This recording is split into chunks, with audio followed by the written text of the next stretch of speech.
Hey y'all, JS Creations Art Sanity here, and today I'm going to do an ombre tumbler using some black and silver glitter. So this is a 30-ounce modern curve Hogg tumbler that I have prepped with a base coat of white, and now I'm just putting a thin layer of resin on my cup. I don't need a very thick layer, I just need enough to hold that glitter on there. So once I get my resin on there, I'll heat it with my heat gun, make sure there's no bubbles, and just to get it smooth around the cup. So now for my glitters, I'm going to remove my silicone mat underneath and lay down some paper to catch my excess glitter falling off the cup, which I will then put back into my bottle. So this first color here, it is called Nightfurry, and it is a black, chunkier holographic glitter from Glitter Chimp. And I'm just sprinkling that on the bottom. I'm using the curve of my tumbler as kind of a guideline. So I'll go up to that curve, stop, and now I'm putting glitter on the bottom of my cup. Yeah, nothing scientific here. Just picking up whatever fell off of there and kind of tossing it up onto the bottom of my cup, just to make sure that it's covered. So once I'm done with this, I will, like I said, I put my glitter back in my bottle and get ready for my next color. This here is Disco Ball, and it is it's a chunky, I think I used, and it's a gorgeous holographic glitter.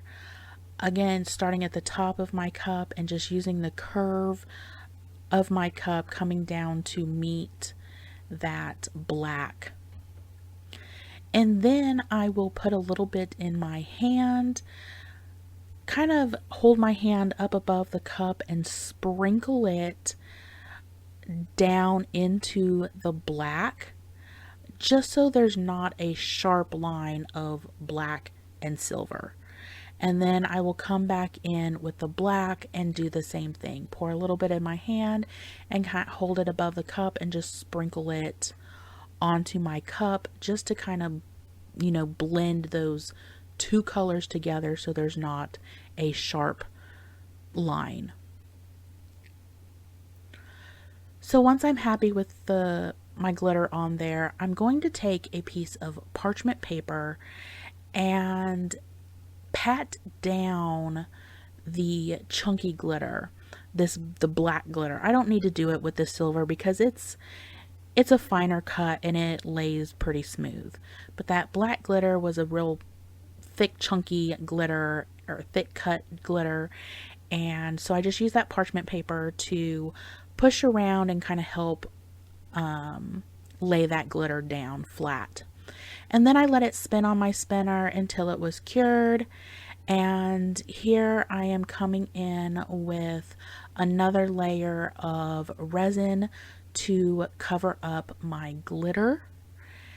And then this is to get it ready for the decal.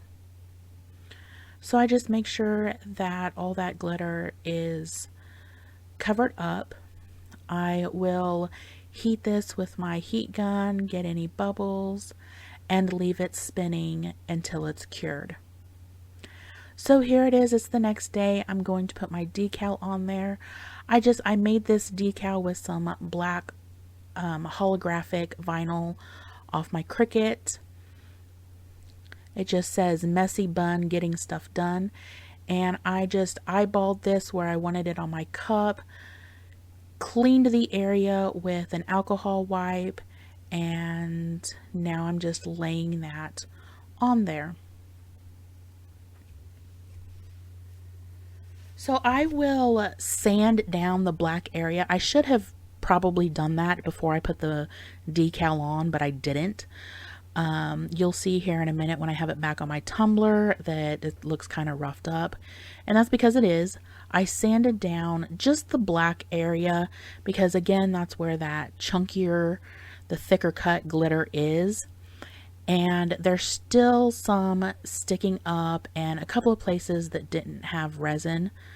So I just sanded that area down. Here you can kind of see it roughed up just to get it all smooth, and then I cleaned it with some alcohol really good before putting my final coat of resin on this cup.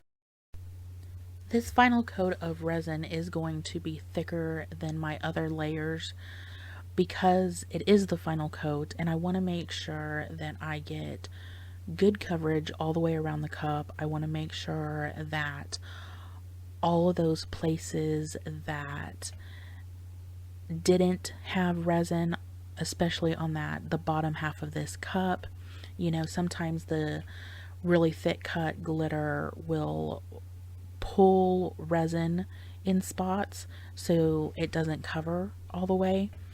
So I'm making sure that this layer is a little thicker just to have everything covered. I want to make sure I get a good seal on the rim of my cup. And once I'm satisfied with all of that, I will hit this with my heat gun, get any bubbles, leave it spinning until it's cured, clean up the inside of my cup, which I do have a tutorial showing you how I prep and finish my cups that I will leave linked in here and in the description below. I will have all of my supplies listed in the description below, so be sure to check all that out. And here's the final cup. Really happy with how this turned out. All that super sparkly holographic goodness. So pretty, just gorgeous. And as always, thank you guys so much for watching. Please like, share, subscribe, and leave me a comment. And until next time, see ya.